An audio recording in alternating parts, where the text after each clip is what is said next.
Hi every one, ഇന്ന് നമുക്ക് quick and easy കാന്താരി മുളക് ചമ്മന്തി എങ്ങനെ ഉണ്ടാക്കുന്നത് നോക്കാം. അതിനുവേണ്ടി ഇൻഗ്രീഡിയൻസ്: തേങ്ങ, കൊച്ചുള്ളി, വെളുത്തുള്ളി, പുളി, കറിവേപ്പില, കാന്താരി മുളക്. കാന്താരി മുളക് ഓരോരുത്തരുടെ ഇഷ്ടത്തിന് നല്ല എരിവ് വേണമെങ്കിൽ കൂടുതലെടുക്കാം, വേണ്ടെങ്കിൽ കുറവെടുക്കാം. അത് ഓരോരുടെ ഇഷ്ടത്തിന്. ഇനി ഇതെല്ലാം വെച്ച് കാന്താരി ചമ്മന്തി എങ്ങനെ ഉണ്ടാക്കുന്നതെന്ന് നോക്കാം. അപ്പം ഇന്ന് നമ്മൾ ഉണ്ടാക്കുന്നത് കല്ലിൽ, നാട്ടിലെ എല്ലാവരും ഉപയോഗിക്കുന്ന കല്ലുണ്ടല്ലോ, അതല്ല നമ്മൾ ഉണ്ടാക്കുന്നത്.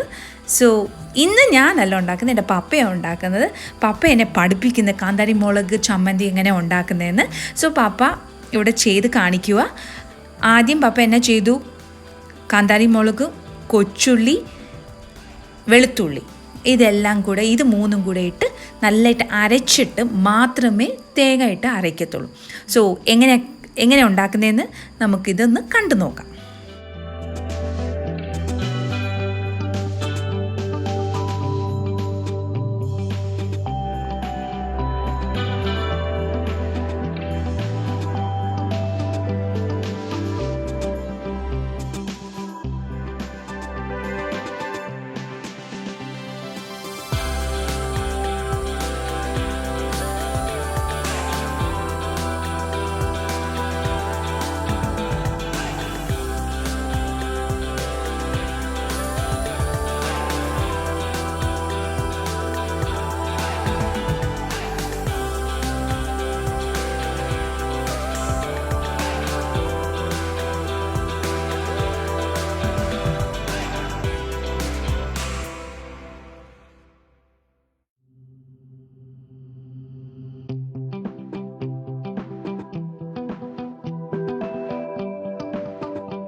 സോ ഫ്രണ്ട്സ്, നമ്മളെടുത്ത എല്ലാ ഇൻഗ്രീഡിയൻസ് ഇവിടെ ഇട്ട് അരച്ചു. ഒരു പ്രാവശ്യം അരച്ചു പപ്പ.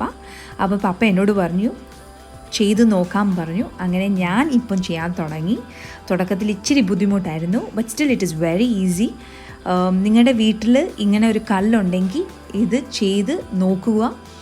പപ്പ പറഞ്ഞ ഒരു കാര്യം കൂടെ എന്നാന്ന് പറഞ്ഞാൽ, ചമ്മന്തി മിക്സിയിൽ അടിക്കുന്ന കാട്ടി നല്ല ടേസ്റ്റ് കല്ലിൽ അരയ്ക്കുന്നതാണ്. അപ്പോൾ നിങ്ങൾ ഓരോരുത്തർ ഇങ്ങനെ ട്രൈ ചെയ്ത് നോക്കുക. അപ്പോൾ ഞാനിപ്പം ചെയ്ത് പഠിച്ചുകൊണ്ടിരിക്കുക.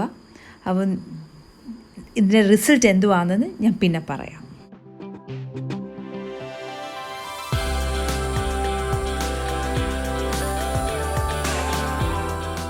ഫ്രണ്ട്സ് കണ്ടോ, ഇതാ ഫൈനൽ റിസൾട്ട്. ഇത് ചെയ്ത് ഇങ്ങനെ റൗണ്ടായിട്ട് വരണം. അപ്പോൾ നമ്മുടെ ചമ്മന്തി ഇവിടെ റെഡിയായി. നിങ്ങൾ ഓരോരുത്തർ ഇത് ട്രൈ ചെയ്യണം. ചോറിൻ്റെ കൂടെ ഇത് മാത്രം മതി, അത്ര ടേസ്റ്റാണ്. സോ നിങ്ങളെല്ലാവരും ട്രൈ ചെയ്യണം, സബ്സ്ക്രൈബ് ചെയ്യണം, ഷെയർ ചെയ്യണം, സപ്പോർട്ട് ചെയ്യണം. Bye, thank U.